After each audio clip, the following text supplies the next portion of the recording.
Bismillahirrahmanirrahim. Assalamualaikum warahmatullahi wabarakatuh.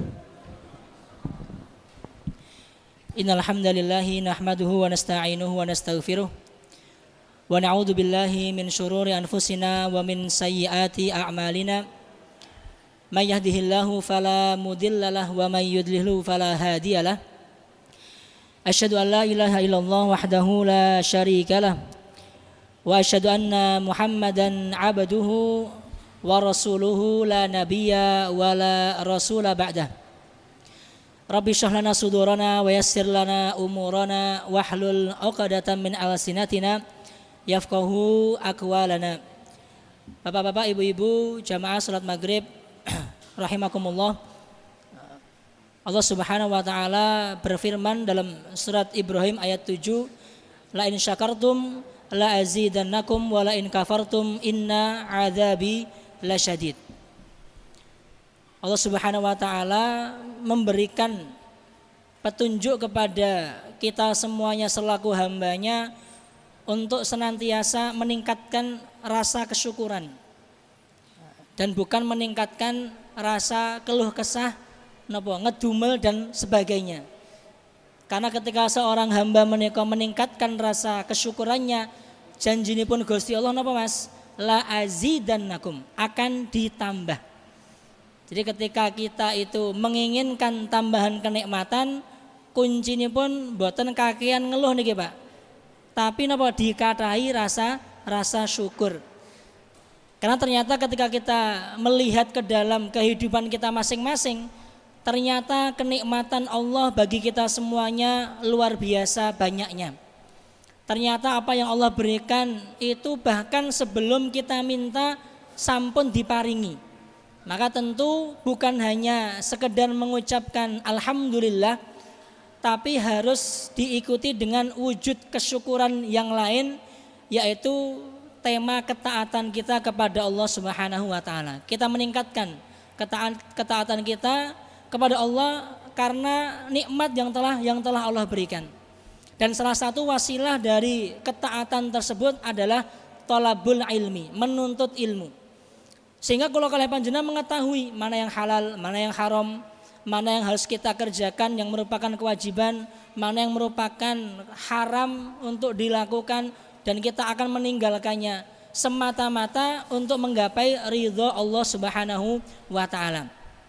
Pada kesempatan yang istimewa ini Bapak Ibu sekalian, kita akan melanjutkan pembahasan pada tema Ta'limul Muta'allim, Thariqat Ta'allumi, masih dalam tema globalnya nggih. Kita akan membahas kalau ingin niku sampun dugi pasal yang kedua.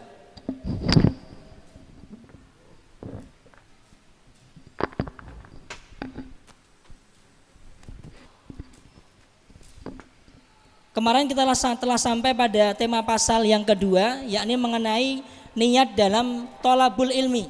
Niat ketika seseorang niku menuntut ilmu. Kenapa tema niat itu menjadi penting? Karena seseorang itu akan mendapatkan apa yang dia niatkan. Tapi sebelum kita masuk pada tema niat tersebut, kalau ini kula kesupen niki menyampaikan yakni keutamaan daripada ilmu. Masih dalam tema singgung pasal yang pertama, kalau ini Allah Subhanahu wa taala menjadikan ilmu bagi seorang hamba adalah sebagai wasilah untuk ketakwaan. Dan yang kedua, Allah Subhanahu wa taala menjadikan ilmu itu sebagai pengangkat derajat. Sebagaimana yang telah kemarin kita bahas surat Al-Mujadilah ayat 11, yarfa'illahu alladzina amanu minkum walladzina utul ilma darajat. Allah angkat derajat manusia yang dia beriman ditambah dia madosi ilmu, thalabul ilm di dunia, kemudian di alam kubur dan juga nanti di hayatul akhirah, alam akhirat. Lalu yang ketiga, dalam hadis Abu Hurairah radhiyallahu anhu yang kita ketahui bersama, man salaka thariqan yaltamisu fihi ilman sahalallahu lahu bihi thariqan ilal jannah. Maka Allah akan mudahkan orang itu jalan menuju surga. Bahkan yang berikutnya, yang keempatnya, Allah Subhanahu wa taala akan memberikan janji atau garansi untuk mendapatkan yang namanya kebahagiaan abadi, sa'adah al-abadiyah. Napa niku Mas? Nggih ten swarga niku. Kalau yang keempat adalah kemudahan jalan menuju surganya. Tapi ketika seorang sudah berusaha mendalam ilmunya dan mungkin diberikan ilmu sedikit dan keridhaan Allah Subhanahu wa taala, maka kebahagiaan abadi yang akan dia dapatkan. As-sa'adah al-abadiyah fil akhirah. Ini tema kemuliaan daripada ilmu. Nah, berikutnya dalam tema niat, Rasulullah Muhammad sallallahu alaihi wasallam bersabda dalam riwayat hadis Abu Hafs Umar bin Khattab, "Innamal a'malu binniyati wa innama likulli imri'in ma nawa." Jadi dalam hadis Umar bin Khattab pada kitab Bukhari dan juga Muslim, kita mengetahui bahwasanya niat itu adalah pondasi dalam amalan. Ketika seseorang itu ada niatnya dan dia melakukan amalannya, otomatis pahala ganjarannya sesuai dengan tujuan niatnya. Nah, ada amalan-amalan yang notabene termasuk ke dalam amalan dunia. Ada juga amalan-amalan yang notabene termasuk ke dalam amalan akhirat. Napa niku Mas? Dunia misalkan panjenengan dahar, ngunjuk, jalan-jalan, mancing, napa melepit-pitan, itu tema dunia. Tema akhirat apa Mas? Salat, puasa, zakat, infak, sedekah, haji, umroh. Itu identik dengan tema akhirat. Tapi semua amalan ini patokannya adalah niat. Berarti pripun Mas? Berarti ada orang yang mungkin melakukan amalan dunia tapi niat itu benar, sae, leres, maka amalan dunianya berubah menjadi amalan akhirat berpahala. Adapun kebalikannya, ada orang melakukan amalan akhirat, nggih salat, nggih puasa, nggih ngaji, thalabul ilmi bahkan, tapi ketika dia melakukan amalan tersebut niatipun salah. Otomatis yang seharusnya dia mendapatkan pahala dari Allah Subhanahu wa taala karena niatipun salah, maka dia hanya mendapat nopo capeknya dunia. Berarti kita perlu berhati-hati. Jangan merasa ketika kita sudah nuntut ilmu, weh aman iki Mas, wes bener niatnya, belum tentu. Wes beramal iki Mas, belum tentu. Dan niat ini sebagaimana kami sampaikan kemarin, ada pada awal amalan, tengah atau ketika mengamalkan, dan juga akhir. Di awal sebelum melakukan, ketika melakukan, setelah melakukan. Dan ketiga fase ini semuanya harus benar. Kalau misalkan terkontaminasi di akhirnya, maka hilang pahalanya. Kalau misalkan tengahnya, alhamdulillah akhirnya balik meleh. Tapi biasanya ketika sudah rusak niatnya, otomatis sampai akhirnya akan rusak amalannya. Berarti pripun? Boten enten pahala. Nah, sama dengan tema thalabul ilm. Thalabul ilm niatnya harus lillahi ta'ala. Nah, oleh karena itu niat yang benar dalam tema menuntut ilmu yang pertama disebutkan oleh Imam Az-Zarnuji adalah untuk menggapai ridho Allah. Niat berilmu pertama adalah ridho Allah Subhanahu wa ta'ala. Atau bisa dijadikan sebagai apa? Bekal untuk di akhirat. Bekal akhirat. Nah, ini niat yang benar. Yang pertama, kita ngaji, kita belajar, sinau, maos Quran, hadir di majelis ini tujuannya untuk ridho Allah semata, bukan yang lainnya. Yang kedua, niat untuk apa? Mengangkat kebodohan diri. Mengangkat kebodohan diri. Jadi fokusnya adalah kita masing-masing, bukan orang lain.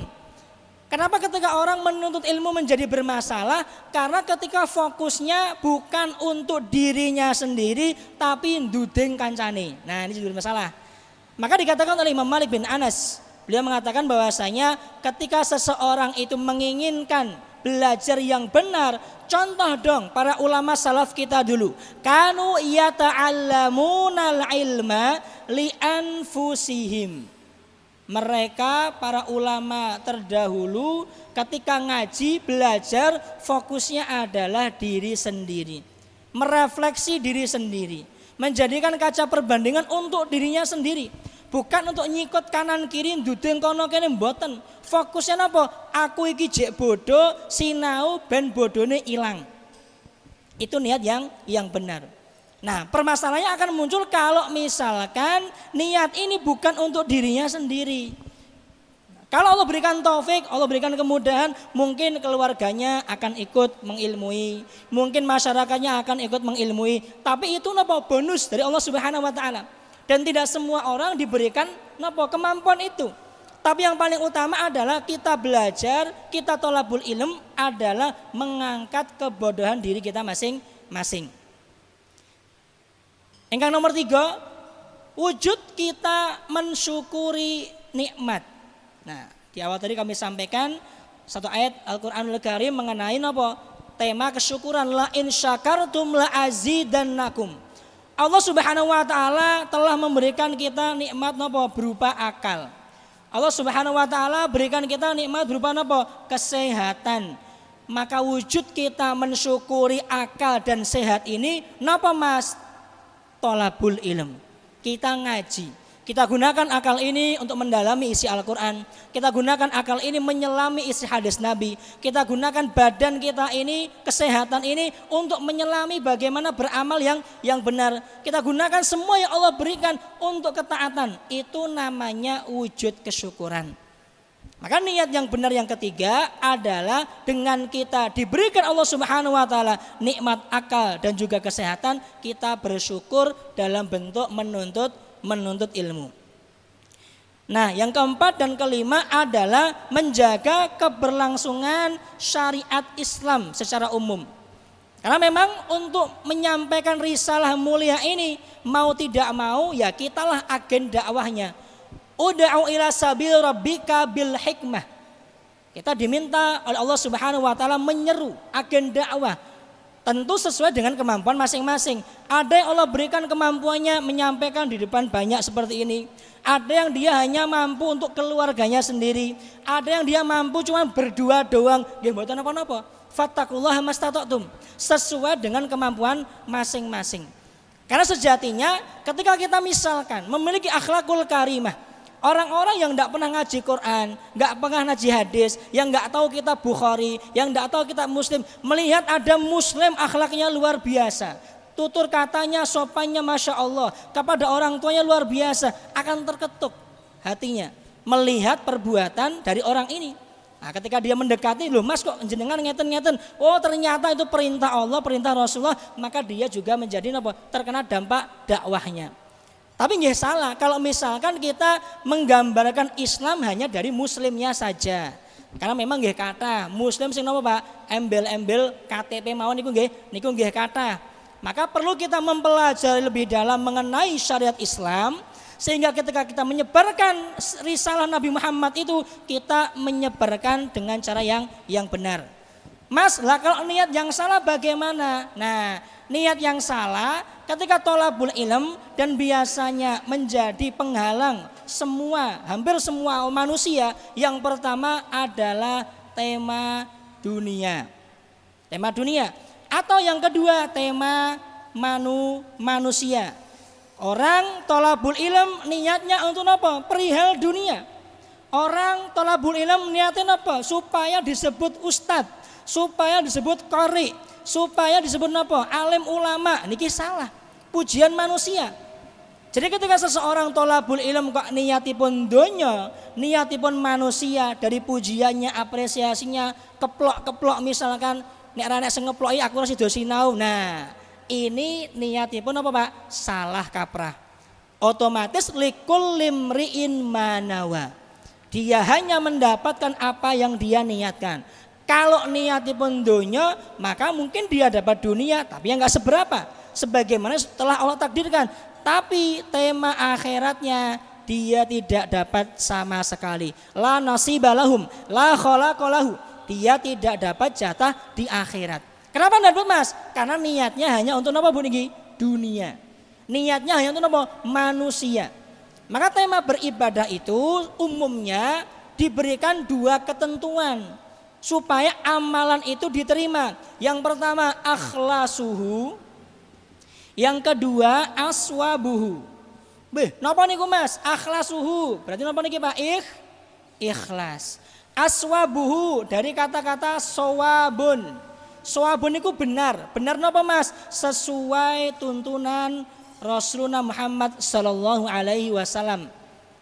Maka kalau misalkan kita berkeinginan supaya amalan kita diterima, pastikan ikhlas dalam beramal. Yang kedua, sesuai dengan tuntunanipun Nabi Muhammad sallallahu alaihi wasallam. Maka tema niat sangat penting sekali. Sehingga disebutkan dalam pasal yang kedua. Kalau misalkan ini tidak penting, tidak mungkin dijadikan sebagai bahasan kitab Imam Bukhari paling awalnya. Jika ada kitab Bukhari atau download atau aplikasinya, silakan panjenengan buka, nanti akan menemukan hadis yang pertama kali dikutip oleh Imam Bukhari dari Abu Hafs Umar bin Khattab radhiyallahu anhu yang berbunyi innamal a'malu binniyati wa innama likulli imri'in ma nawa. Faman kanat hijratuhu ilallahi wa rasuli. Kalau niatnya Allah dan Rasulullah, fahijratuhu ila ma hajara ilaihi, dia mendapatkan itu. Tapi kalau misalkan niki halangannya dunia yusibuha, dunia, awim ro'atin, perempuan berarti manusia, yang kihuha fahijratuhu ila ma hajara ilaihi, maka dia hanya mendapatkan nggih donyane mawon, pendapat atau perhatian manusia saja, tapi tidak mendapat ridho Allah Subhanahu wa taala. Oleh karena itu Bapak Ibu rahimakumullah, mari kita atur lagi niat kita dalam tholabul ilm ini. Jangan sampai kita sudah capek-capek bertahun-tahun, puluhan tahun jebule salah. Wah niki kocur niki. Salah apa? Salah niatnya. Maka kita tata niat kita perbaharui terus sampai kapan Mas? Sampai meninggal dunia. Itu pasal yang kedua. Masuk pada tema pasal yang ketiga, yakni tentang fi ikhtiyari al-ilmi, memilih ilmu. Al-ustadi guru, kemudian syariki teman, wasabati istiqomah atau konsisten. Pada tema yang ketiga, ilmu hakikatnya sudah paham, alhamdulillah. Keutamaannya pun dong, alhamdulillah. Niatnya sudah diperbaiki. Nah, muncul pertanyaan, Mas aku sinau ilmu apa ya? Mas aku berguru karo guru sing kaya piye? Mas koncoku sing bentukane kaya piye? Kotak apa segitiga apa bunder? Nah niki dibahas oleh Imam Zanuji. Kalau kamu mau ngaji, mau berilmu, maka pastikan ilmu yang pertama kali dikejar adalah ilmu agama. Ilmu yang membuat agama seseorang niku napa? Dados sae. Itu ilmu yang paling pertama. Kalau kita runtutkan dengan napa di tangga ngoten nggih bagan, maka puncak ilmu yang paling tertinggi adalah napa? Ilmu tauhid. Loh Mas, kenapa ilmu tauhid? Karena dengan ilmu tauhid kula kalih panjenengan kenal kalih Gusti Allah. Kita tahu kuasanya, kita tahu seberapa besarnya, kita tahu napa bahwasanya Allah Maha Pemberi rezeki, kita tahu Allah yang ABC dengan Asmaul Husnanya, kita kenal dengan Allah Subhanahu wa taala. Maka puncaknya ada ilmu tauhid. Tapi secara umum ilmu agama ini dibedakan menjadi dua. Ilmu agama untuk kebutuhan sekarang, yang kita butuhkan sekarang, dan yang kedua yang akan datang. Jadi intinya ilmu agama pertama yang kita pelajari, yang kalau kalian panjenengan butuhkan sekarang, harus sekarang, misalkan apa? Nggih salat, napa puasa Ramadan, napa mulai zakat, misalkan panjenengan sugih jamak. Nah, perlu kita pelajari ini. Kenapa? Butuh sekarang. Atau yang akan datang, misalkan yang dereng nikah misalkan, nanti dia akan menjadi suami, dia akan menjadi istri, maka wajib untuk mengilmu ilmu bagaimana menjadi suami istri soleh dan solehah. Dan ternyata dereng enten sekolah. Enten Pak sekolah Pak. Sekolah menjadi suami soleh. Enten Pak? Mboten enten. Sekolah menjadi istri solehah. Mboten enten. Tapi semuanya mau jadi suami, mau jadi istri. Cuman mboten enten sekolah. Ini bermasalah. Makanya wasilahnya dengan kita apa? Memperdalam agama. Mas, kalau gurunya bagaimana? Beliau menyebutkan secara umum, memang ada klasifikasinya banyak nggih, tapi paling tidak ada 3 gambaran guru yang harus kita pilih dalam tema belajar. Yang pertama adalah al-a'lamu, yang paling berilmu. Yang kedua adalah al-aura'u, bersifat wara'.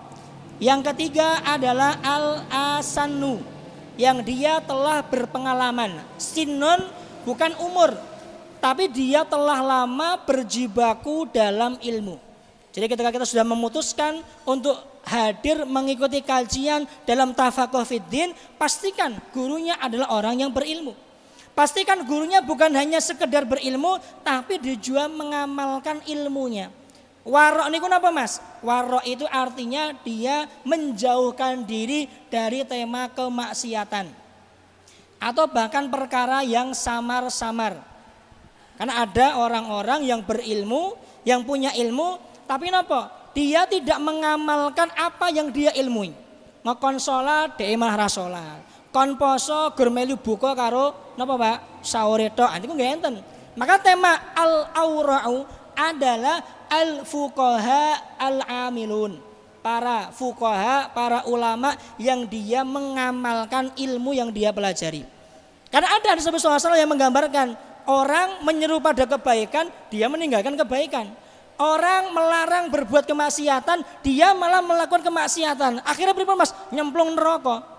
Masuk di neraka, ususnya terurai seperti keledai muter-muter penggilingan. Orang-orang neraka bertanya, loh, kenapa kamu di sini? Bukankah kamu dulu yang menyeru kami kepada kebaikan? Bukankah kamu dulu yang meminta kami meninggalkan kemaksiatan? Lah kok saya iki bareng ning karo aku ning kene. Nah, maka dia menjawab, amuru bil ma'rufi wala atihi. Saya menyeru pada kebaikan tapi saya tidak melakukan. Dan saya melarang kemungkaran tapi atihi, saya malah melakukannya wal a'yadzubillah. Nah, al-asannu temanya adalah apa? Dia berjibaku lama dengan ilmu. Sehingga ilmu yang dibangun atas landasan kebijaksanaan, hakim.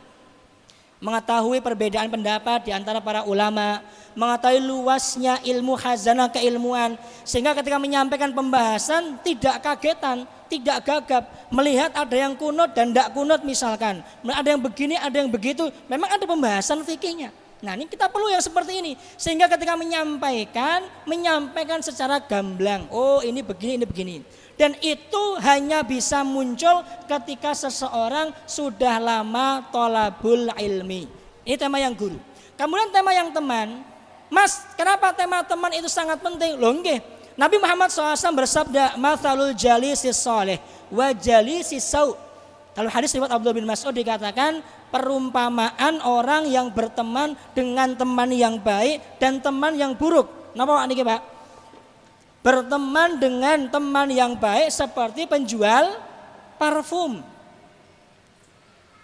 Sedangkan berteman dengan teman yang buruk seperti apa? Nafikhil kir. Napa niku Pak? Tukang pandai besi. Loh, maksudnya apa niku Mas? Kalau dia berteman dengan tukang parfum, dia bisa membeli parfum, ikut wangi, atau kalau tidak minimal dia mencium napa? Wangi, bau yang wangi dari teman itu. Nah, kebalikannya, ketika pandai besi, minimal dia akan mendapat raihah, rihan khabithah, bau yang tidak enak. Atau maksimalnya karena berhubungan dengan api nggih, bajunya kebakar. Jadi kaidahipun Bapak Ibu sekalian, kalau berteman harus pilih, wajib memilih. Kenapa? Almaru ala dini khalilihi. Namanya orang itu agamanya tergantung agama temannya. Falyanzur amman yukhalilu. Maka perhatikan siapa teman dia. Mas, tapi saya ingin berbuat baik. Nah, kalau temanya berbuat baik, monggo kepada siapa saja boleh. Kepada misalkan maling, jenengan paringi nopo, beras, mboten napa-napa. Kepada pezina, kasih mau mboten napa-napa. Semoga dengan pemberian panjenengan dia tobat dari maksiatnya. Kalau ihsan, berbuat baik, tidak mengapa. Tapi kalau berteman, ya kita harus milih yang baik. Kenapa? Karena agama seseorang itu berkaitan dengan agama temannya. Mas tapi aku kuat mas, cong insyaallah. Perisaiku ki bako apa komen. Aku konco-konco sing ruwet-ruwet ki ya engko berdakwah ning kono. Sedina dakwahe setelahnya melu bareng-bareng ngombe. Nah, ini yang terjadi. Jadi dia tujuannya menyadarkan orang lain, ilmunya belum ada. Dia tujuannya untuk meluruskan kesalahan orang, tapi dia tidak punya perisainya. Akhirnya ketika masuk di dalam napa niki kawanan singa ini, awalnya saja 1 hari, 2 hari, 3 hari, minggu depan persis plek kaya kanca-kancane. Ini yang terjadi. Makanya daripada mendingan kita batasi hubungan tersebut, kita fokus memperdalam ilmu sambil membersamai orang-orang yang baik, yang soleh. Nah, mungkin sesekali waktu kita gunakan waktu kita mendakwahi mereka sesuai dengan kemampuan.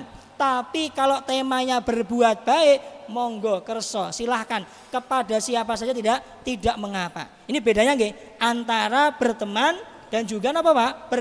Berbuat baik. Mas, lah terus berteman itu ketika thalabul ilmi itu harus seperti apa? Teman yang disebutkan di sini oleh Imam Zarnuji ada beberapa kriteria. Salah satu di antaranya adalah al-mujiddu. Teman yang sungguh-sungguh. Jadi kita mencari partner dalam thalabul ilmu bukan sembarangan. Kita mencari teman itu yang apa? Yang sungguh-sungguh, serius, tenanan. Sehingga apa? Sehingga kalau kita misalkan tidak paham beberapa tema, karena kita akui nggih, ngaji ngeten iki mungkin yang masuk ilmu kita mentok-mentok 20% niki, Pak. Bahkan apa? 10%. Bahkan enten sing mlebet telinga kanan ndrung ngantek mlebu wis metu meneh niku nggih enten. Nah, kita perlu teman-teman yang istimewa ini. Supaya kalau kita ingin bertanya tentang sesuatu, teman kita ini bisa menjembatani. Mas mau kajian ini isinya apa tuh? Ini loh mas, gini. Oh iya, matur nuwun. Tapi kalau misalkan lawannya berteman dengan orang yang malesan, hobine goleran, turu tangi pisan turune sesasi misalkan. Nah ini bahaya. Gimana kita bisa mau baik secara keilmuan kalau kita berteman dengan orang yang tidak mau baik untuk dirinya sendiri? Loh, ilmu niki wau mengangkat kebodohan diri. Berarti ketika orang sungguh-sungguh, dia sungguh-sungguh untuk siapa, Pak? Dirinya sendiri. Kalau dia malas-malasan, yang rugi sinten niku, Pak? Dirinya sendiri. Maka kita perlu berteman dengan orang yang sungguh-sungguh. Atau napa?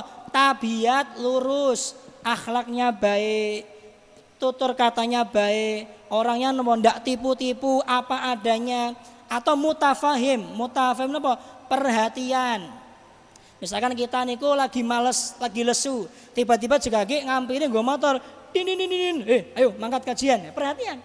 Dia mengetahui kalau kita lagi futur, kemudian dia datang jemput kita untuk apa? Untuk kajian. Nah, ini jarang teman yang seperti ini. Yang ada ding, ayo dolan mancing. Nah, ini yang ada. Tapi kalau ngajak untuk ngaji, belajar itu sulit dicari. Maka misalkan panjenengan mendapati teman seperti ini, wah dijaga. 1 banding 1.000.000 model ngeten niki. Nah, sing kadang-kadang pripun Mas? Nah niki yang malesan, al-mufsid, perusak, mikthar, banyak bicara. Nah ini banyak bicara. Loh Mas, nek ra ngomong piye Mas? Bukan.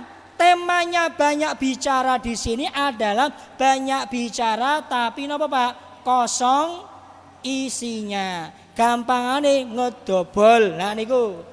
Kalau kita berteman dengan orang yang seperti ini, waktu kita 2 jam kosong. Gun gibahi kono, gibahi kene, gibahi ini. Balik meneh anake, balik meneh Pak Dene, balik meneh wah mboten enten telase ngeten iki. Maka hati-hati, tema lisan ini sangat berbahaya sekali. Maka tema mikthar itu berbicara banyak tapi tidak ada isinya. Mas kalau isinya ilmu semua gimana? Daging semua gimana? Mboten apa-apa. Lah niki kula kathah nggih ngendikane niki. Nek misalkan mboten pareng kula tak mleng. Mboten sakit. Berarti tema banyak bicara ini adalah pada tema-tema yang kosong.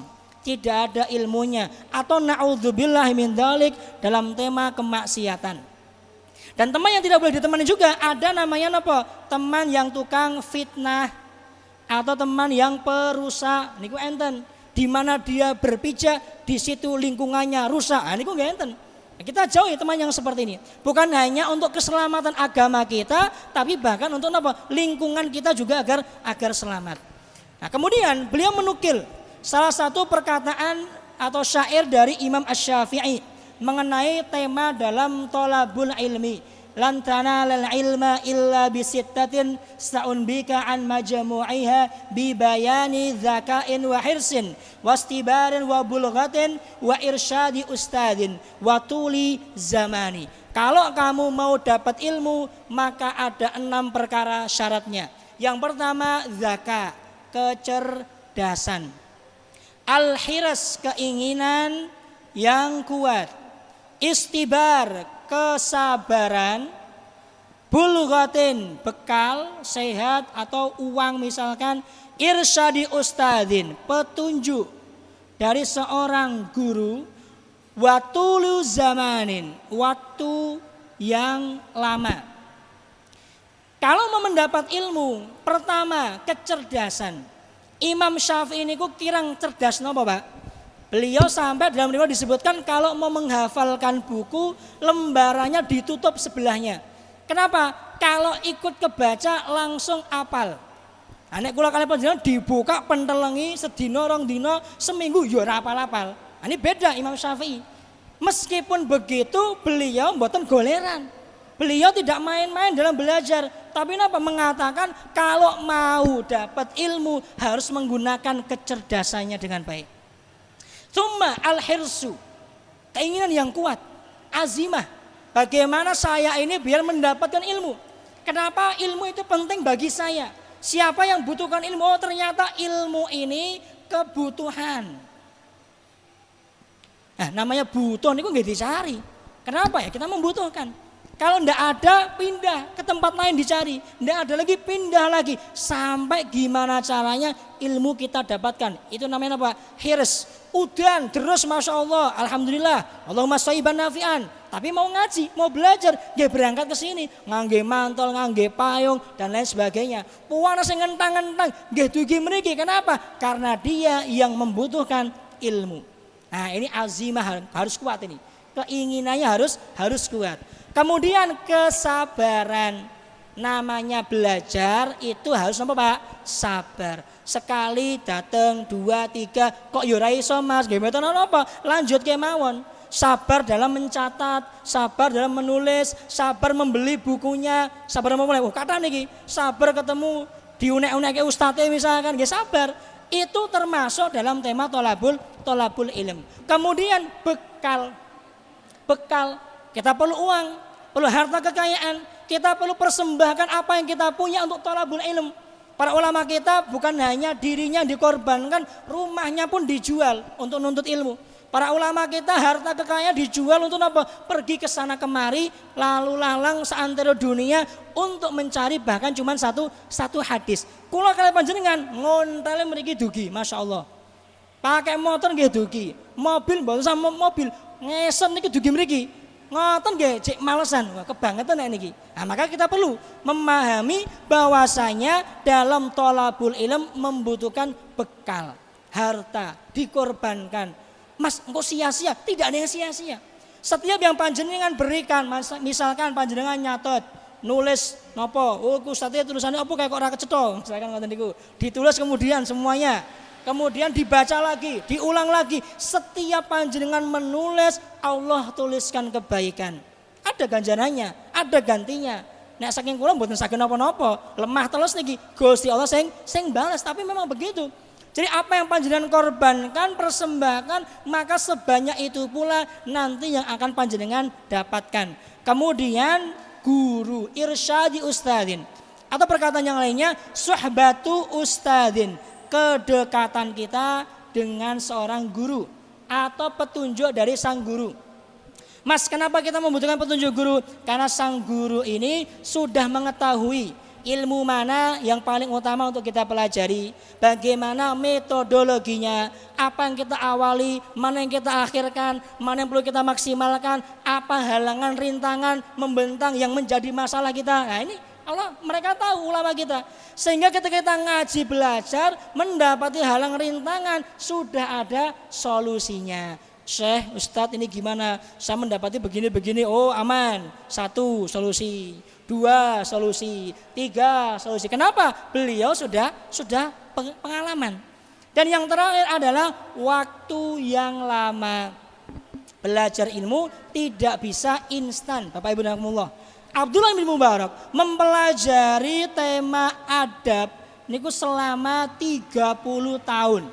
Adab niki, Pak. Ta'allamtul adab 30 sanah. Saya belajar adab 30 tahun. Wa ta'allamtul ilma 20 sanah. Saya belajar ilmu 20 tahun. Kemudian ada anak kemarin sore lagi ngaji seminggu wis ngerasa pinter sak donya. Wah, ini bermasalah. Makanya kami kemarin sampaikan ada 3 jenjangnya. Orang yang baru belajar akan sombong. Ketika dia masuk jenjang yang kedua, dia baru mengetahui, ternyata yang pintar bukan cuman saya. Jenjang yang ketiga, dia menyadari ternyata saya tidak punya ilmu apa-apa. Ini menunjukkan bahwa saya dalam thalabul ilm itu butuh waktu yang lama. Ini pasal yang ketiga. Masuk pada pasal yang keempat, kita ringkas mohon Pak G. Pasal yang keempat berkaitan tentang ta'zimul ilmi wa ahlihi, memuliakan ilmu dan para pemiliknya. Memuliakan ilmu. Seorang muslim harus memuliakan ilmu, menganggap ilmu lebih tinggi dari dunia seisinya. Maka kami nukilkan kemarin firman Allah Subhanahu wa taala, "Qul bi fadlillahi wa bi rahmatihi fabidzalika falyafrahu huwa khairun mimma yajma'un." Namanya ilmu itu lebih berharga dari harta dunia manapun. Sehingga ketika dia menghadapi satu ilmu tidak jemawa, tidak sombong atau merendahkan ilmu itu. Atau naudzubillah min dzalik, bentuk kita memuliakan ilmu adalah memuliakan para guru, para ulama yang telah mengajari kita ilmu. Misalkan guru TPA kita dulu, kita muliakan. Karena kalau tidak ada beliau, kita pun nggak bisa baca Quran. Jangan kemudian mentang-mentang saiki wis S1 loro telu S4 mau pripun ngoten to. Kemudian meremehkan guru TPA-nya dulu, mboten pareng. Tidak boleh seperti itu. Ini yang menjadikan hilang napa? Berkah. Kita mendapati ada orang ilmunya tinggi luar biasa, tapi dia sulit untuk mengamalkannya. Kita mendapati ada orang punya ilmu banyak, tapi dia tidak bisa mengajarkan, menyampaikan ilmunya. Atau dia tidak bisa istiqomah dalam ilmu tersebut. Kenapa bisa terjadi? Karena berkahipun ilmu dicabut kalih Gusti Allah. Hati-hati. Jadi tema yang kita kejar di sini bukan hanya sekedar ilmu nipun, tapi berkahipun saking Gusti Allah. Ini yang menjadikan kita diberikan taufik bisa mengamalkan. Abdullah ibnu Mas'ud, salah satu sahabat, mungkin panjenengan tidak asing lagi, beliau ketika menghafalkan Al-Quranul Karim tidak akan pindah ke ayat berikutnya atau surat berikutnya sebelum ayat itu, surat itu sudah diamalkan. Ini para sahabat ini Pak. Dia tidak akan pindah dari satu ilmu, satu ayat atau satu surat lainnya sebelum isi ayat itu, surat itu sudah diamalkan. Makanya istimewa. Makanya menjadi generasi apa? Emas. Karena setiap menghafalkan diamalkan. Menghafalkan, berilmu diamalkan. Nah, sakniki jamane akeh sing ngapalke tapi ra tau ngamalke. Ini berbahaya. Maka kita perlu kembalikan kepada settingan dasarnya. Orang berilmu itu tujuannya untuk beramal. Kata Imam Abu Hanifah, wa mal ilmu illa lil amal. Tidaklah ilmu itu dipelajari, dikejar, dicari kecuali untuk diamalkan. Maka buah dari ilmu yang kita semua dapati adalah kemudahan dalam beramal. Itu tanda berkah. Tapi kalau dia sudah ngaji, sudah berilmu, kok angel ngamalke, ketoke ngamalke tapi jebule ora, ketoke ngamalke tapi niate kok kewolak-walik. Ini ada pertanyaan besar, kenapa? Oh, ternyata berkahnya ilmu telah dicabut oleh Allah Subhanahu wa taala. Nah, kemudian kita memuliakan ilmu sama hanya dengan memuliakan sang guru, menjaga marwah beliau, memuliakan beliau. Mas guru itu juga manusia, dia juga salah, nggih sami. Setiap manusia pasti memiliki kesalahan. Kita kalau mendapati kesalahan orang lain, Nabi Muhammad bersabda dalam hadis riwayat Abu Hurairah radhiyallahu anhu dalam kitab Bukhari dan juga Muslim, man satara musliman. Barang siapa menutup aib seorang muslim, umum musliman. Kita diminta menutup aib orang lain, muslim semuanya tanpa terkecuali. Berarti terlebih lagi kita juga diminta menutup aib dari para guru kita. Harus seperti itu. Nah, mungkin salah satu kenapa berkah ilmu itu hilang, dia merendahkan sang guru, meremehkan sang guru. Nek guru ngomong sejam jam aku ya iso. Nah, ini bentuk merendahkan ilmu, merendahkan para ulama. Waliyadzubillah. Kenapa ilmunya tidak berkah? Ya karena dia merendahkan para ulama. Atau wujud yang lainnya adalah memuliakan sumber ilmu. Napa Pak sumber ilmu niku, Pak?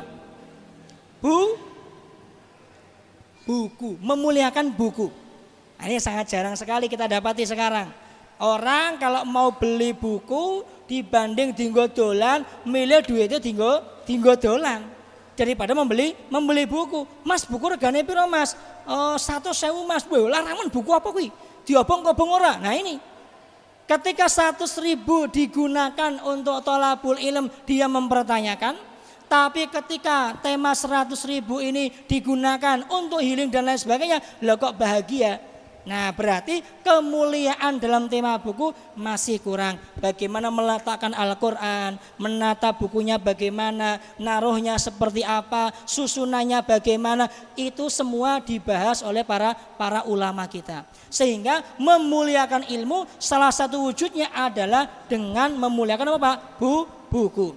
Tapi Bapak Ibu rahimakumullah, sebelum kita akhirkan pembahasan ini, ada satu pembahasan yang ingin kami sampaikan, yakni berkaitan tentang amalan-amalan yang lebih utama dalam tema ilmu. Imam An-Nawawi beliau menyampaikan dalam kitab namanya kitab Adabul Alim wal Muta'alim. Dalam kitab tersebut beliau menukil judul yang namanya Tarjihu Ishtighal bil ilm, mendahulukan menyibukkan diri dengan ilmu di atas as-shalah, as-shaum wa ghairuha minal ibadah an-nawafilah an-nafil. Mendahulukan menyibukkan diri dengan ilmu dibanding melakukan amalan-amalan sunnah dari puasa ataupun sholat. Jadi beliau sampaikan kalau ada orang lebih fokus pada ilmu dibanding sholat sunnahnya, maka dia lebih utama. Kenapa? Karena tema ilmu jauh lebih tinggi dari sekedar tema sunnah. Oleh karena itu ketika kita misalkan tempuh dengan waktu sholat sunnah, kemudian kita fokus untuk ngaji belajar, buatan apa-apa. Dan memang sudah benar. Kenapa? Karena tema ilmu menika jauh lebih utama dibanding amalan sunnah yang kita kerjakan. Kalau misalkan kita bahas tentang tema waktu sholat misalkan gini. Waktu sholat malaikat Jibril telah mengabarkan mana yang awal, mana yang akhir. Dan nanti Rasul juga memberikan gambar kepada kita semuanya afdoliyah. Waktu yang paling baik melakukan sholat itu kapan? Misalkan sholat zuhur. Nabi Muhammad SAW mengatakan mengenai tema sholat zuhur ketika kapan? Ketika ketika matahari itu tergelincir, sudah mulai condong, itu baru mulai awal waktu sholat zuhur. Mas, kapan berakhirnya? Berakhirnya ketika bayangan seseorang sama tingginya dengan orang tersebut. Ini waktu awal, waktu akhir. Tapi ada waktu afdolnya. Apa itu Mas waktu afdolnya? Idza shtadda al-harru, kalau misalkan panas ngentang-ngentang, maka lebih utama abroda as-shalah, diakhirkan sholatnya. Kalau misalkan dingin istada al-bardu, maka disegerakan sholatnya. Jadi ada waktu awal, waktu akhir, waktu afdaliyah. Nah, sama dengan tema misalkan saat ini sholat isya. Sholat isya itu awal waktunya adalah ketika cahaya merah di langit itu hilang. Waktu akhirnya nanti para ulama akan berbeda pendapat, ada 3 pendapat besar di sana. Tapi yang ingin kami garis bawahi dari pendapat ini adalah hadis Nabi Muhammad SAW yang disampaikan oleh sahabat mulia Ibnu Abbas.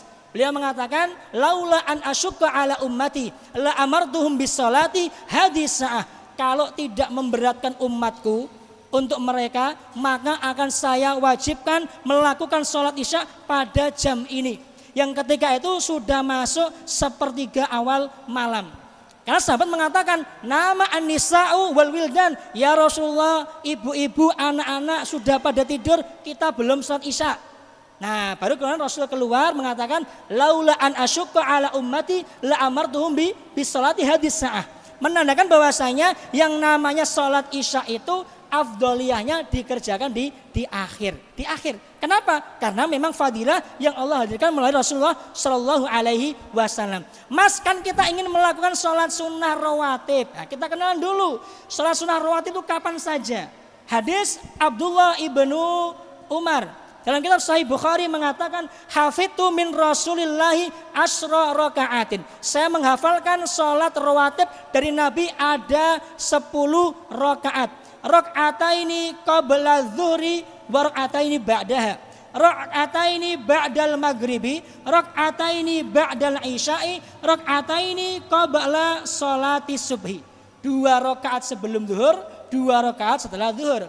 2 rakaat ba'da maghrib, 2 rakaat ba'da isya, 2 rakaat sebelum subuh. Ini yang disebut sholat sunnah rotibah atau rawatib. Jadi kalau misalkan tema isya qobliyah itu hanya sholat tahiyatul masjid biasa. Mas, mana yang rawatibnya? Rawatibnya ada 2 rakaat setelah sholat isya. Jadi ketika panjenengan misalkan mendapat ada kajian, kok waktunya mundur, nabrak isya, aku ra iso sholat sunnah, mboten napa-napa. Karena para ulama kita sudah menyampaikan bahwasanya menyibukkan diri dengan ilmu jauh lebih utama dibanding amalan-amalan sunnah. Tapi Bapak Ibu rahimakumullah, itu yang bisa kami sampaikan pada kesempatan sore hari ini. Semoga apa yang kami sampaikan menjadi ilmu yang bermanfaat. Wassalatu wassalamu ala nabiyina Muhammadin. Wassalamualaikum warahmatullahi wabarakatuh.